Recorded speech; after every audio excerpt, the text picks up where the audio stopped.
नमः सिद्धेभ्याम्।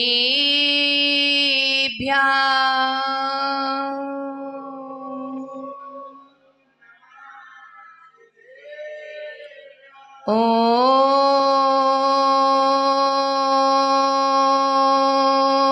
नमः सिद्धेभ्याम्।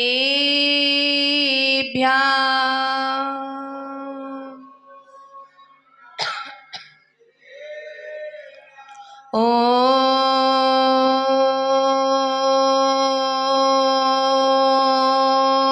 नमः सिद्धेभ्याम्।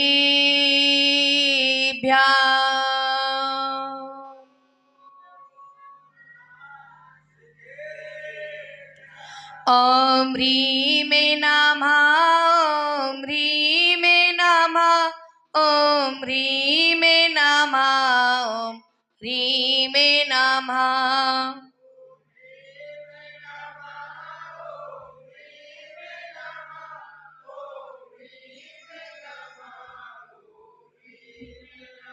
सब जने हाथ जोड़ करके 24 तीर्थंकर भगवान को अपने हृदय में विराजमान करें, नेत्र बंद करके, और सफेद प्रकाश में जो जिन प्रतिमा है उसका बिंब अपने हृदय में विराजमान करके ध्यान करेंगे। ओम ह्रीं नमः ओम ह्रीं नमः ओम ह्रीं नमः ओम ह्रीं नमः।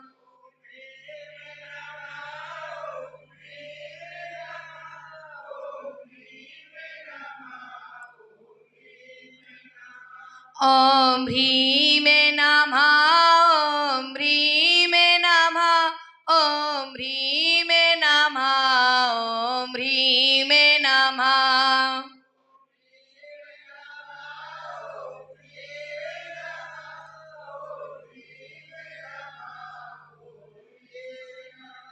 बोले 24 तीर्थंकर भगवान की, 1008 श्री आदिश्वर भगवान की, 1008 श्री चंद्रप्र भगवान की। बोले 22 गुणों से पूजे श्री वासुपूज भगवान की, 16वें तीर्थंकर श्री शांतिनाथ भगवान की। बोले जगत बंधु श्री पार्श्वनाथ भगवान की, अंतिम तीर्थंकर श्री महावीर भगवान की, 24 तीर्थंकर भगवान की, 1452 गढ़धरों की।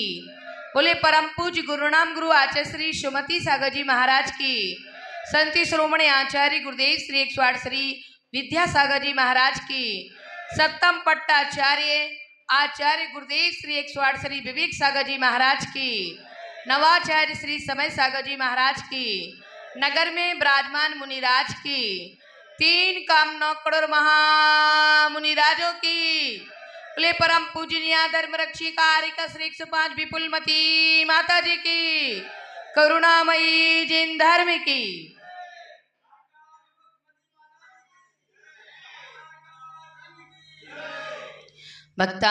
भक्तामरप्येणति मौलिमणि प्रिभाणा मुदोतिकं दलिति पापितमो वितानम्।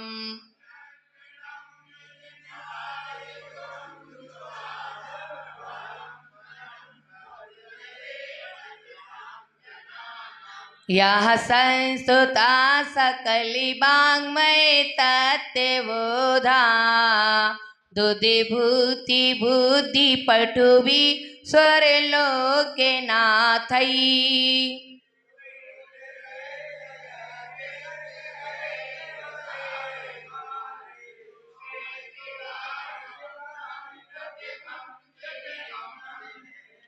बुद्ध्या विनापि विबुधा चितिपादे पीठे स्तोतुं समुदति मतिर्विगितात्रपोऽहम्।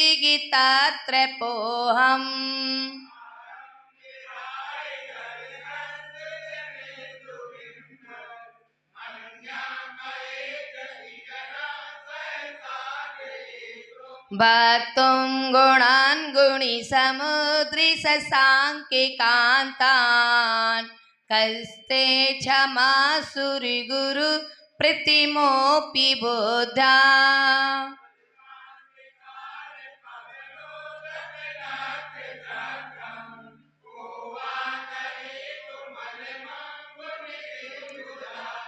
सोहम तथापि तविभक्तिवशान्मुनि से करे तुम स्वभं विगति शक्तिरपि प्रवृत्ता।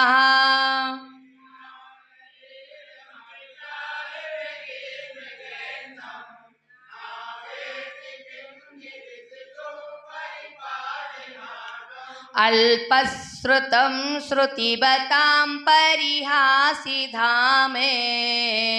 तुदि भक्तिरेविमुखिरी कुरुते बलान्माम्।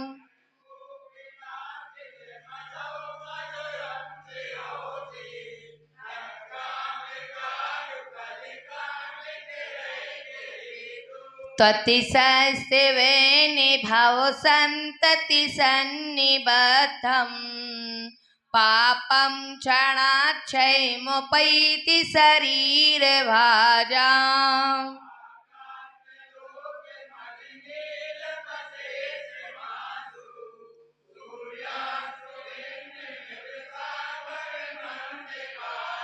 मतिवेति नाति तविशस्ति वनं मयेदे मारभ्यते तनुधियापि तव प्रभावात्।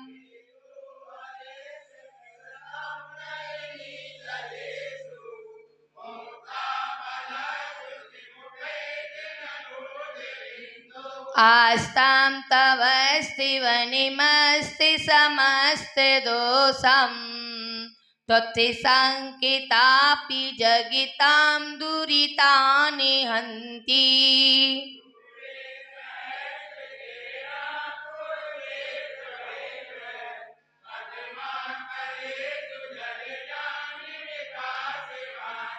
नात्यद्भुतं भुवने भूषणे भूतिनाथे भूतैर्गुणैर्भुवि भवन्तिमविष्टुवन्ता।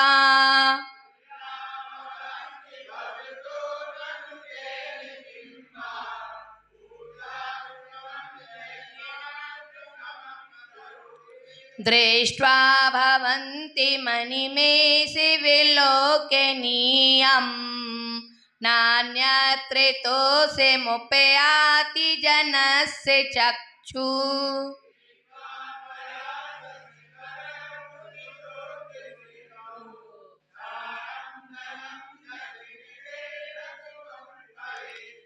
यही शान्तिरागिरुचिभिः परमाणु विश्वं निरिमापितस्त्रिभुवनैकिललामे भूते।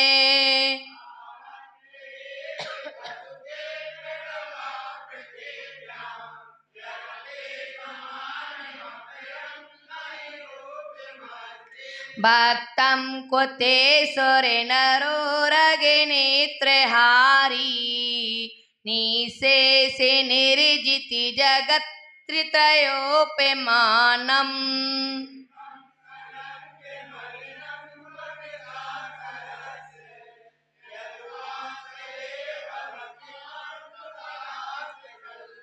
संपूर्णे मंडली शशांकी कला कलापे शोभ्रागुणासि तिरुभुवनं तौलंघयन्ति।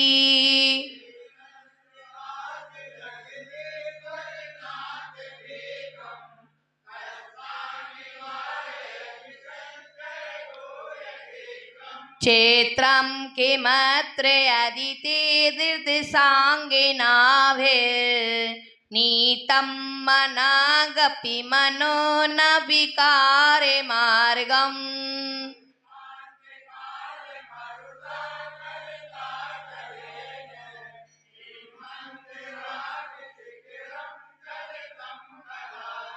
निर्धूमिवर्तिरपि वर्जिते तैले पुरा कृत्स्नं जगत्त्रयमिदं प्रकटीकरोषि।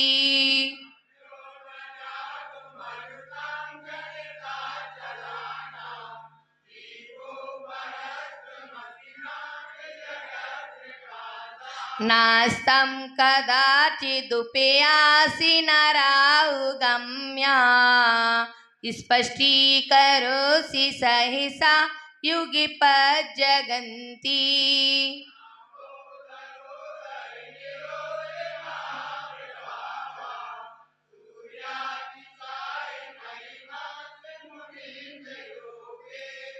मेरे हृदय में बसते आदिनाथ भगवान के चरण कमल मेरा कोटि कोटि बार वंदन, और आचार्य मान्य तुंग मुनिवर को मेरा कोटि कोटि बार वंदन, भक्तंबर महास्त्रोत को मेरा भाव सहित वंदन, पूज्य गुरुदेव के चरण कमलों मेरा भाव सहित वंदन, पूज्य आरिका माँ के चरण कमलों मेरा भाव सहित वंदन, दासंग जन्माणी माँ के चरण कमलों मेरा कोटि कोटि सा प्रणाम।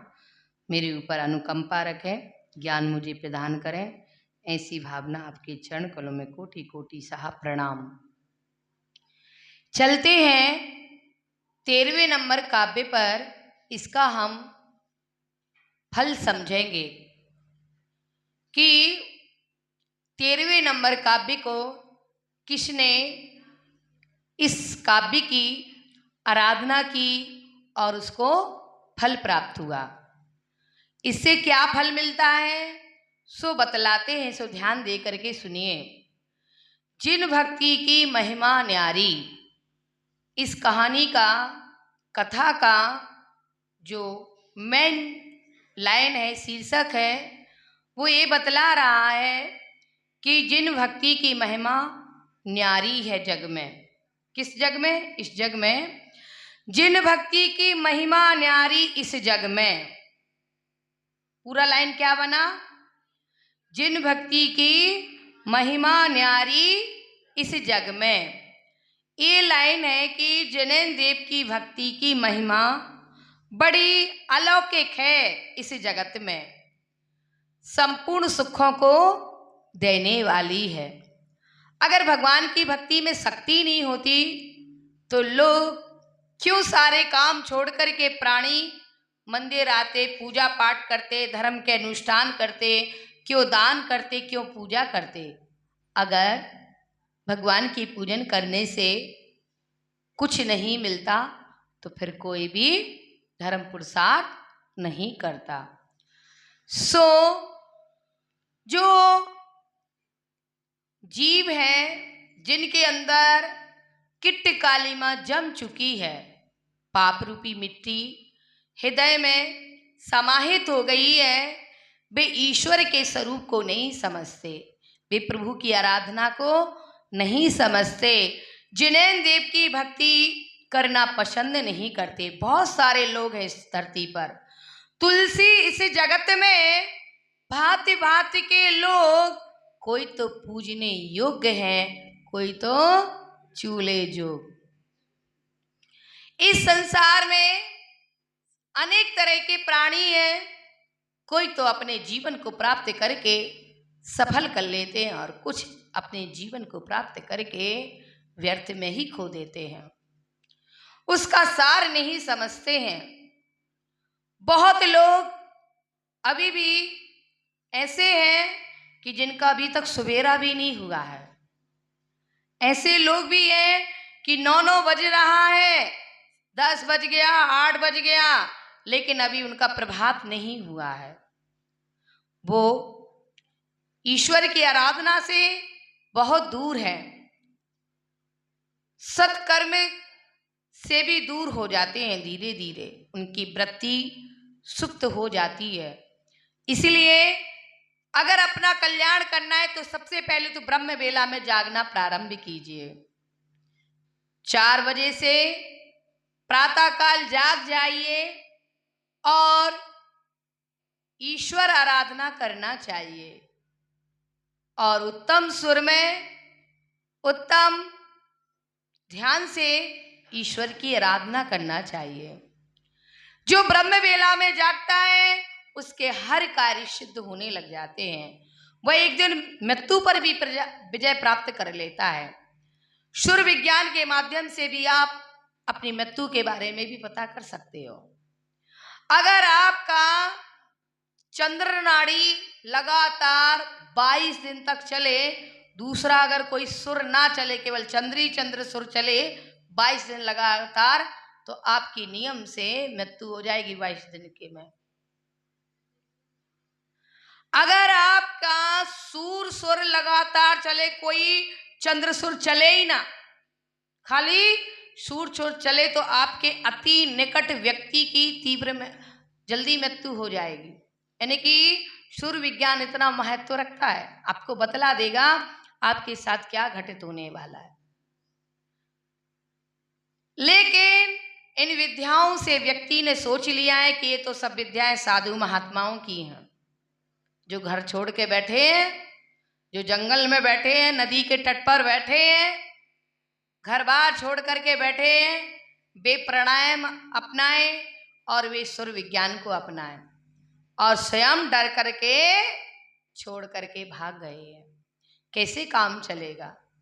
सभी प्राणियों को लाभ उठाना चाहिए, सभी इसके हकदार हैं। सो ध्यान से सुने, इसलिए प्रातः काल जागना चाहिए। उस समय शांति होती है पूरे वातावरण में। उस समय नमोकार मंत्र का जाप या ओम नमः सिद्धेभ्या का जाप, या एक ही मंत्र ले लो, ओम नमो रिहंताणम का जाप, या ओम अरहंत देवाय नमः, या सिद्धाय नमः।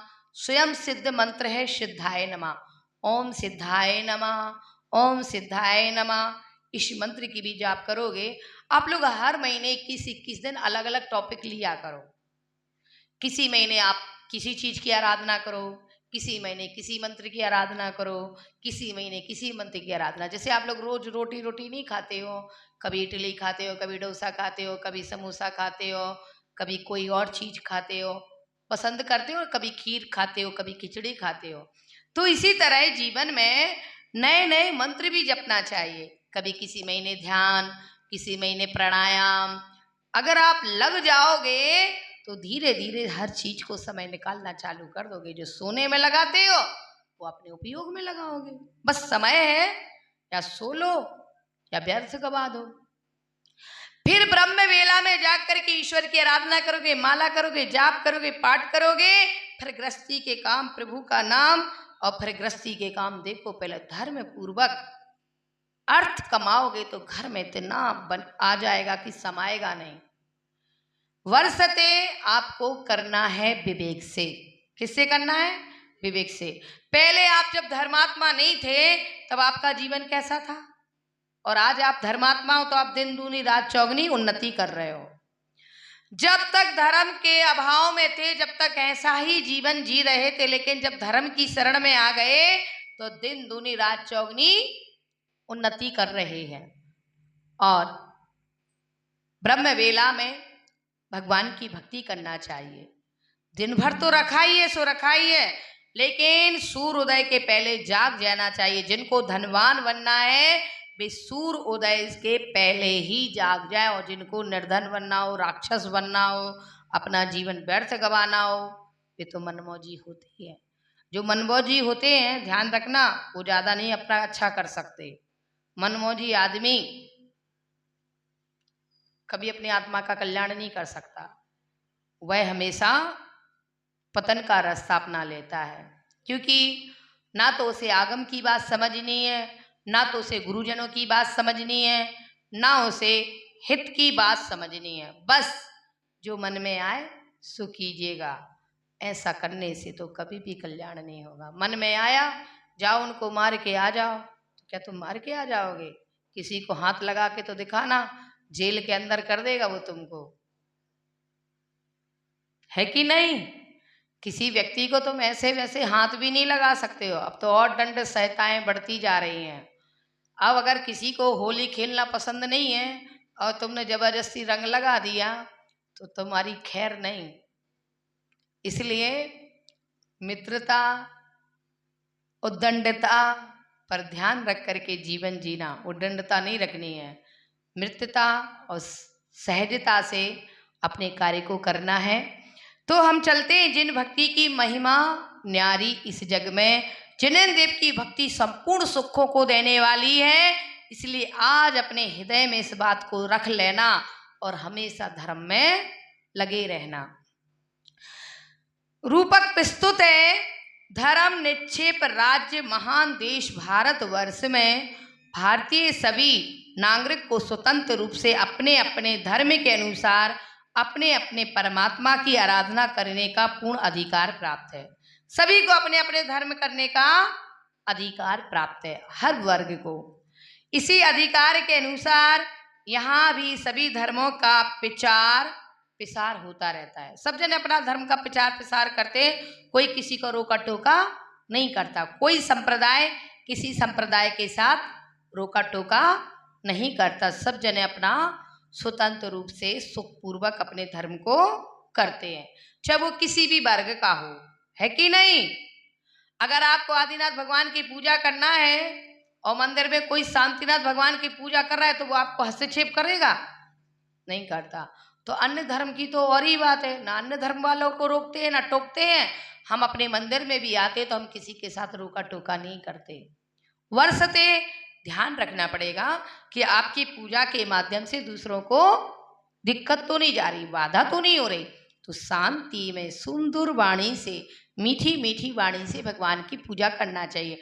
दूसरों को बाधा ना हो, किसी के द्वारा टोके नहीं जाए, किसी के द्वारा कुछ कहा ना जाए।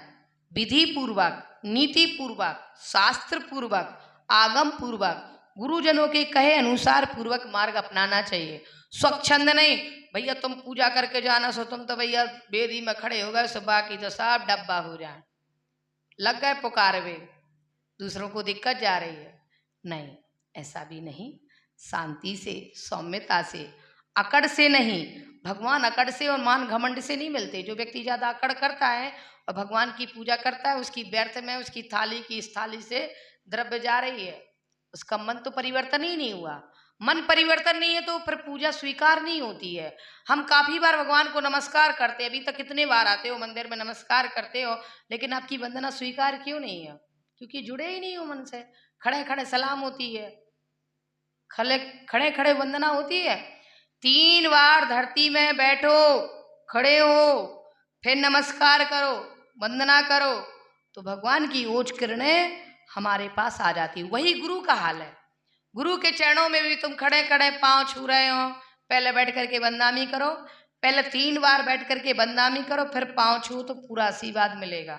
और तुम बस जय माता दी ऐसे ऐसे करते हैं। हम तो देखते हैं सबको, हम का देखते नहीं है, बहुत देखते हैं, लेकिन दिक्कत क्या है, तुम्हारा तुम जानो, हमारा हम जाने। लेकिन उपदेश के माध्यम से तो मार्ग में ला ही सकते हैं, ज्यादा नहीं टोक सकते, किसी को हर पल नहीं टोक सकते, लेकिन उपदेश के माध्यम से हजारों लोगों को सुधारा जा सकता है। जब पानी को खेत में पहुंचाना है तो निकासियां बनाई जाती हैं। क्या बनाई जाती है? थोड़ा थोड़ा पानी नहीं पहुंचा सकते, बहुत सारा पानी देते हैं तब पूरी निकासियों से पूरे खेत में पहुंच जाता है। ऐसे उपदेश भी एक निकासी है।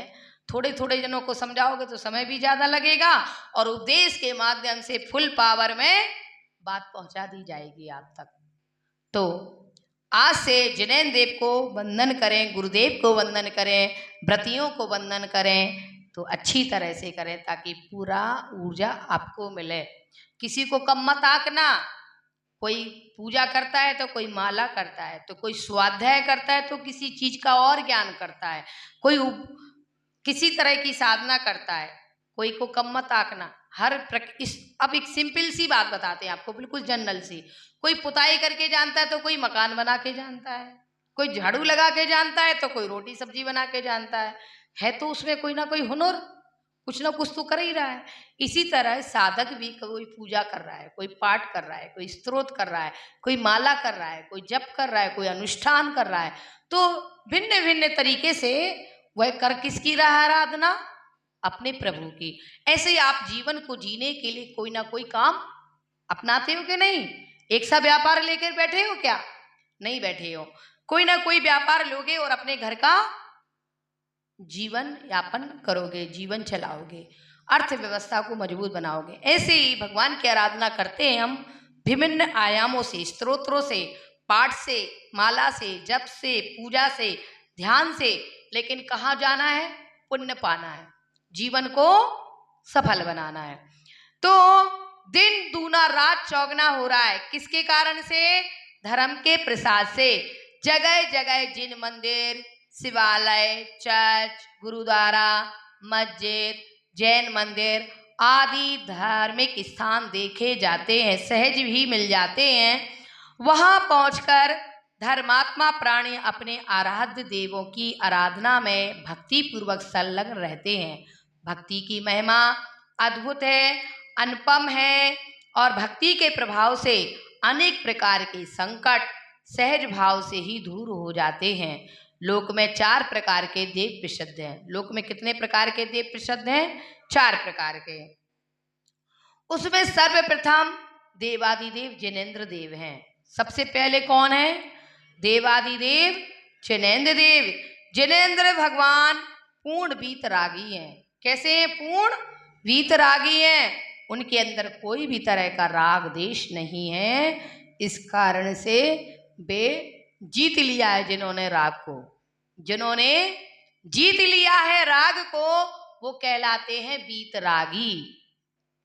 और सर्वज्ञ, सर्वदर्शी, हितोपदेशी एवं जन्म मरण से सर्वथा मुक्त होते हैं। ऐसे जिनेंद्र भगवान की भक्ति करने वाले सम्यक दृष्टि भक्त रागी देशी देवों की कभी भक्ति नहीं करता।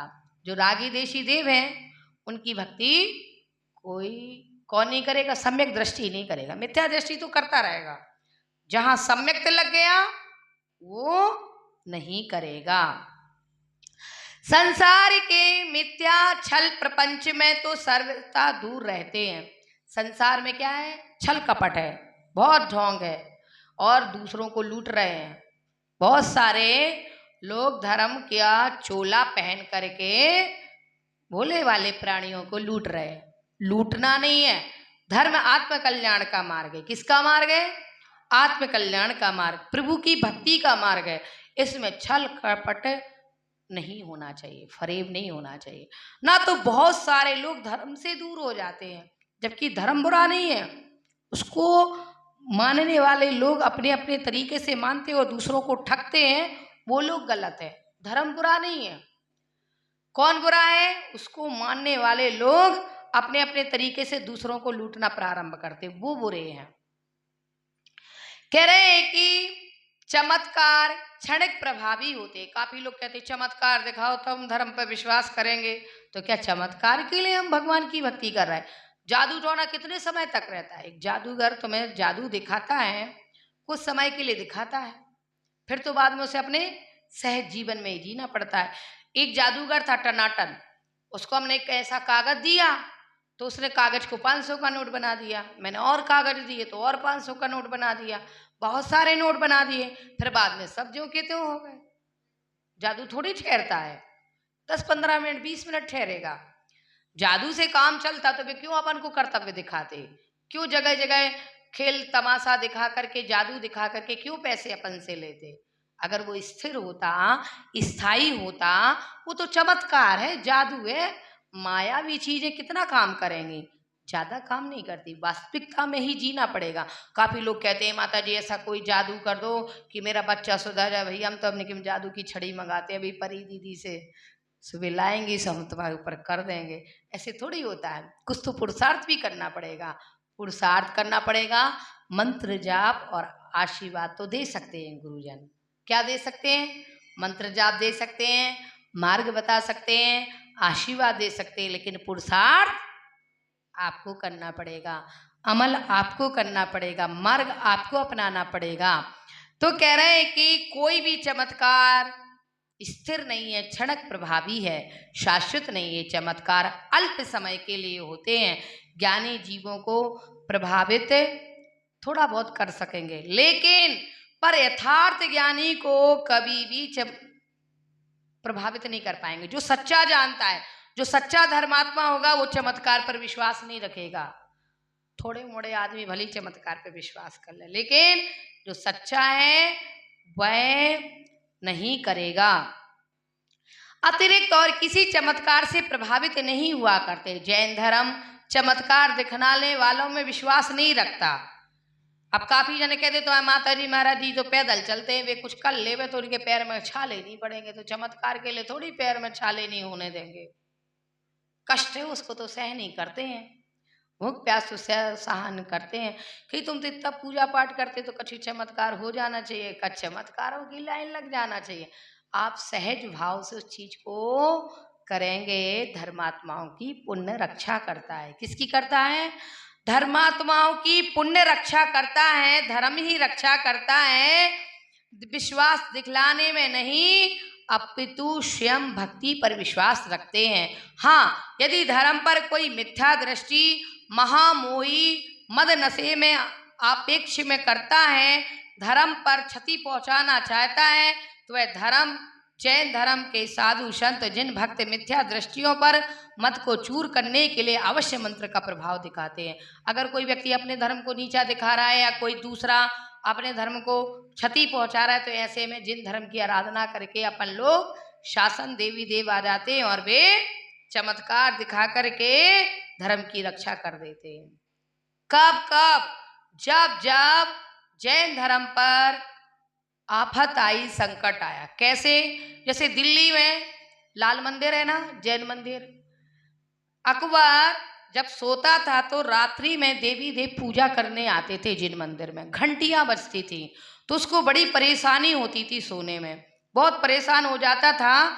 एक दिन उसने सोचा कि जिन मंदिर को उड़ा ही दिया जाए, तो उसने तोप दागी तो गोले वहां तक पहुंच ही नहीं पाते थे, बीच में फूल ही बन जाते थे।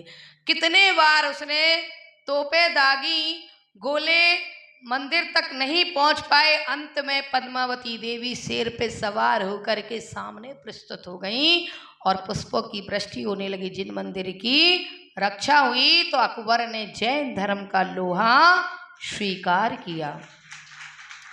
और लाल मंदिर आज भी है दिल्ली में, अभी भी है, और पद्मावती माँ की ज्यादा मान्यता रखते हैं लोग। वहां पर पार्श्वनाथ भगवान का मंदिर है, महाविष्णु भगवान की जिन प्रतिमाएं, अद्भुत जिन मंदिर हैं।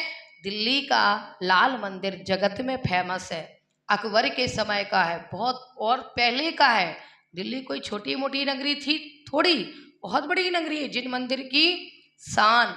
तो वहां पर अनेक धर्मात्माओं ने धर्म आचरण किया और जिन धर्म की महती प्रभावना होती है। हे भवी प्राणियों, ये बात तो चौथे काल की नहीं, पंचम काल की। अकबर कब हुआ?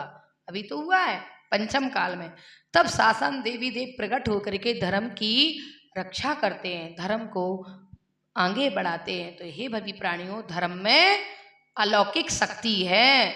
अपन को चमत्कार के लिए नहीं करना है, अपने आत्म कल्याण के लिए धर्म ध्यान करना है। जिसे अब मंत्रों की प्रभाव की शक्ति जब आ जाती है तो चमत्कार जीवन में दिखने लग जाता है। वर्तमान समय में चमत्कार होते देखे जाते हैं। भारतीय नारकों के मध्य ऐसा भी एक युग आया कि राजाओं के राज्य में अलौकिक चमत्कार की बाढ़ आ रही थी। बहुत सारे पहले बहुत लोग मायावी शक्तियों के पुजारी थे और जादू टोना करते थे। जादू टोना, घात करना, उसको बस में करना, उसको काली विद्याओं से अपने बस में कर लेना, ये सब मारण तारण उच्चारण वशीकरण थम्मन, ये सब चीजें पाप का कारण है। किसी के मन को अपने मन से केंद्रित कर लेना, उसकी बुद्धि को हर लेना, ये पाप है। क्या है? पाप है। वशीकरण आदि जितने होते हैं इनमें खून आदि का प्रयोग होता है। वशीकरण आदि जितने होते हैं इसमें किसका प्रयोग होता है? स्वयं के खून का। और उन मंत्रों को जपो, उंगली काटो, खून डालो, तब उस पुतले पर डालोगे, वो बस में हो जाएगा। मैंने अपनी आंखों से देखा है। एक महिला थी, उसके पीछे एक पुरुष पड़ा हुआ था बहुत दिन से, तो वह मार्केट जा रही थी तो उसके पैर की मिट्टी ले ली गई। पैर की मिट्टी ले ली तो उसने एक मिट्टी की पुतली बनाई, मिट्टी की पुतली बनाई उसके नाम से, और मंत्र शक्तियों से उसने उसको जागृत कर दिया। अब उसने क्या करा, रास्ते में जब वो निकलती थी, पढ़ाने जाती थी, वो उसका फिक्स समय था, तो उसने क्या कर दिया, लोहे की कीलें डाल दी। कहाँ पर? रास्ते में, ताकि उसका खून उसमें आ जाए तो वो निकालेगी, फेंक देगी वहीं की वहीं। तो उसको ऐसा ही किया गया और उसका लोहे के कील में पैर लगा और खून निकला, वो कील निकाल कर वहीं छोड़ी, वो फट से आया और ले गया और उसकी बुद्धि हर ली। 45 साल की महिला उसके बस में हो गई। ऐसा है ये मारण तारण उच्चाटन दूसरों के साथ गलत करने वाला है। इसीलिए अपनी बहू बेटियों को खुले बाल लेकर के नहीं जाना चाहिए। और भी बात सुनो, चौराहे नहीं निकलना चाहिए ठीक 12 बजे। आप बगल से निकलो, कहीं पर कोई जादू टोना की चीज पड़ी हो, तुम उसके अटैक में ना आ पाओ, उसके सामने ना आ पाओ। अगर आपकी दुकान पर भी कोई व्यक्ति कुछ नींबू, काली उड़द, कोई भी चीजें रख देता है जादू टोना की, तो आप उसको हाथ से ना स्पर्श करके पानी से बहा दें, तो वह निष्क्रिय हो जाती है। क्या हो जाती है? निष्क्रिय। कोई किसी का व्यापार नहीं चलने देना है तो कोई ऐसी चीज आपकी दुकान पर सेट कर जाएगा या कील के माध्यम से कर देगा, आप देख ही नहीं पाओगे, आपको बर्बाद करने के लिए। और कोई व्यक्ति कोई चीज डाल देगा या कोई किसी माध्यम से छत पे डाल देगा या किसी माध्यम से आप तक पहुंचा देगा, तो ऐसी भी चीजें होती हैं शत्रु विनाशक, दूसरों को नाश करने वाली। इसलिए हमें सावधान रहना चाहिए। क्या रहना चाहिए? सावधान। तो हमें क्या करना चाहिए? रक्षा कवच भी बनाना चाहिए। हमेशा प्रत्येक दिन सवेरे वज्र पंजर स्तोत्र का रक्षा कवच बना लेना चाहिए। अगर नहीं आता है तो नमोकार मंत्र तो आता ही है, नमोकार मंत्र को तो सभी जने जानते हैं। तो नमोकार मंत्र पढ़ करके अपने पूरे शरीर में हाथ फेर देने से एक सुरक्षा कवच बन जाता है। तो फिर किसी का जादू टोना, मारण तारण, वशीकरण, उच्चाटन, थम्मोहन आदि विद्याएं काम नहीं करती हैं। इसलिए अपन को अपनी सुरक्षा भी रखनी है। कुछ समझ में आ रहा है कि नहीं? कि नहीं आ रहा? ना तो तुम लोग कहोगे ये तो सब उड़ती मुड़ती बातें, कुछ नहीं होता है, तो फिर काहे लिए कहते हो कि कोई ना कछु कर दो। अगर तुम्हें प्रभावित नहीं होना है तो जिनेंद्र देव की क्या करो? भक्ति करो। बात बात पर चमत्कार दिखाए जाते। एक धर्म दूसरे धर्म को लघु समझकर उसको नीचा दिखाता है। एक धर्म दूसरे धर्म को क्या करने में लगा है? नीचा दिखाने में लगा है। विद्वान पंडित साधु संत भी चमत्कार दिखला करके अपने आप पर गर्व करते थे। ऐसा ही एक पौराणिक आख्यान स्मृति पटल पर आ रहा है, प्रस्तुत है। जिनेंद्र, जिन भक्ति की महिमा न्यारी इस जग में। अब कथानक प्रारंभ होता है। राज दरबार लगा हुआ था। रत्न जड़ित सिंहासन पर राजा बैठे हुए थे। कौन बैठे हुए थे? राजा। सभी अपने पूर्ण वैभव सहित कांतिमान हो रहे थे। सभी सभासद पदाधिकारी गण यथा स्थान विराजमान थे। जनसमूह का एक महासागर राज दरबार में लहरा रहा था। राज दरबार में अनेक देश विदेश अनेक लोग बैठे हुए थे। कभी किसी किसी की सभा में देश विदेश के लोग बैठे हैं। तो राजा की सभा थी, बहुत लोग भरे हुए थे खचाखच। कोई कहीं से आया था, कोई कहीं से आया था, कोई कहीं से आ रहा था। सभी बढ़ चढ़ करके लाभ ले रहे थे। और विद्वान मनीषिया ने विशेष जानकार, मनीषिया ने विशेष जानकार, कलाकार मंच की शोभा बढ़ा रहे थे और एक के बाद एक अपने अपने चमत्कार दिखा रहे थे। सभी लोग अपने अपनी धर्म का चमत्कार दिखा रहे थे, अपनी अपनी विद्याओं को दिखा रहे थे। सम्राट का नाम था कर्ण। क्या नाम था राजा का? नाम कर्ण। वे प्रभावित हो ही नहीं रहे थे। सभी लोग इतना सारा जादू दिखा रहे थे, कोई कुछ दिखा रहा था, कोई कोई कर्तव्य दिखा रहा था, लेकिन सम्राट राजा किसी से प्रभावित ही नहीं हुए। उसी राज दरबार में एक जैन धर्म पर अटूट श्रद्धा विश्वास रखने वाले उनके राजमंत्री थे। उनका नाम था सुमति चंद। क्या नाम था? सुमति चंद। वे अगाध श्रद्धा थी उन पर, जैन धर्म पर अटूट श्रद्धा थी। सो वे भी बैठे थे। वह चमत्कार देख करके खिन्न मन से चिंतित हो रहे थे कि ये चमत्कार दिखा रहे हैं, तो वे भी चिंतित हो रहे थे, दुखित हो रहे थे। राजा तो प्रभावित हो ही नहीं रहा था और मंत्री भी देख रहा था कि हर कोई व्यक्ति अपने अपना चमत्कार दिखा रहा है, लेकिन राजा को कोई फर्क ही नहीं पड़ रहा है। तो मंत्री जो थे सुमति, वे ऐसे चमत्कार देख करके कोई विश्वास नहीं कर रहे थे, थोड़ा सा खिन्न हो रहे थे। तो उन्होंने अपने आसन पर खड़े होकर के राजा से कहा, क्या कहा, उठ करके खड़े होकर के विनम्रता पूर्वक सम्राट कर्ण को नमन करते हुए कहा, हे सम्राट, आप यदि अनुमति दें तो मैं भी प्रत्यक्ष राज दरबार में ब्रह्मा विष्णु महेश आदि देवों को दिखला सकता हूं। मेरे अंदर भी एक ऐसी कला है कि मैं सबको दिखा सकता हूं। सम्राट कर्ण ने, राजा कर्ण ने साहर्ष अनुमति प्रदान कर दी। देखते ही देखते वह कलाकार मानो कपूर की भांति गायब हो गए और अंतर ध्यान हो गए। पलक झपकते समय बाद ही आकाशवाणी हुई, बोले भंडारी, जनसमूह ने देखा नंदी पर आरूढ़ सर्प की माला पहने हुए भासम लपेटे महादेव विराजमान है। एक के बाद एक दृश्य दिखाए समक्ष। तभी आकाशवाणी हुई, जिन धर्म बीत रागी जिनेन्द्र देव का राज दरबार आ रहा है। उनने ब्रह्मा विष्णु महेश सब उपस्थित किए और एक जिनेन्द्र देव का क्या आ रहा है, समूसरण आ रहा है। और तभी क्या होता है, सुमति राज दरबार में आ रहे अंतरात्मा जागृत हो गई। माया, कपटी, मिथ्यावादी, छली, मूढ़, पाखंडी का मद चूर करने के लिए धर्मात्मा उठा। उन्होंने तभी महाशक्तिशाली भक्तंबर महास्तोत्र 13वें नंबर काव्य की रिद्धि सिद्धि मंत्र सहित शुद्ध मनवचन काय से उच्चारण किया और तीर्थंकर आदिनाथ भगवान के स्वामी की भक्ति में तल्लीन हो गए। निस्वार्थ भाव से आराधना की। जिन शासन की देवी चक्रेश्वरी प्रकट हुई राज दरबार में, जिन धर्म के प्रभाव को देख करके मायाचारी पाखंडी 9 2 11 हो गए। चक्रवती चक्रेश्वरी देवी ने मंत्री सुमति चंद से कहा, हे बस उठो, काठ की हांडी तुम्हारे शुभ ध्यान की अग्नि में जलकर भस्म हो गई है। जो काठ की जो हांडी थी, लकड़ी की जो हांडी थी, वह शुभ ध्यान से अग्नि में जलकर भस्म हो गई है। कहो क्या सेवा कर सकती हूँ। सुमति चंद्र मंत्री के मुख से अनायास ही निकल पड़ा, हे जिन शासन की देवी, आप जिन शासन की प्रभावना करिए और मुझे कुछ नहीं चाहिए। किसकी प्रभावना कीजिए? जिन शासन की प्रभावना कीजिए और मुझे कुछ नहीं चाहिए।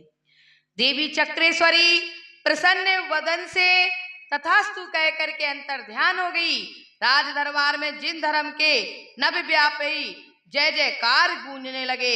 सम्राट कर्ण ने सिंहासन से उठकर नीचे खड़े होकर के उद्घोषणा की कि आज से मैं जैन धर्म की शरण को ग्रहण करता हूँ। सम्राट कौन? कर्ण। जिन धर्म से बहुत प्रभावित हुए राजा ने तत्क्षण जंगल में जाकर के मुनि दीक्षा ले ली। जिन धर्म से दीक्षित हो गए। सत्य है, जिस राजा जिस धर्म का पालन करते हैं, प्रजा भी उसी धर्म का अनुसरण करती है।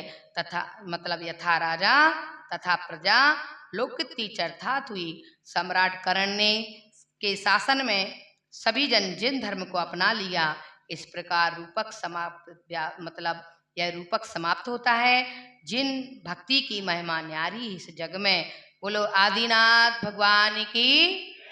कल 14वें और 15वें काव्य की कथानक सुनाएंगे, ठीक है। बोले पंच परमेष्ठी भगवान की।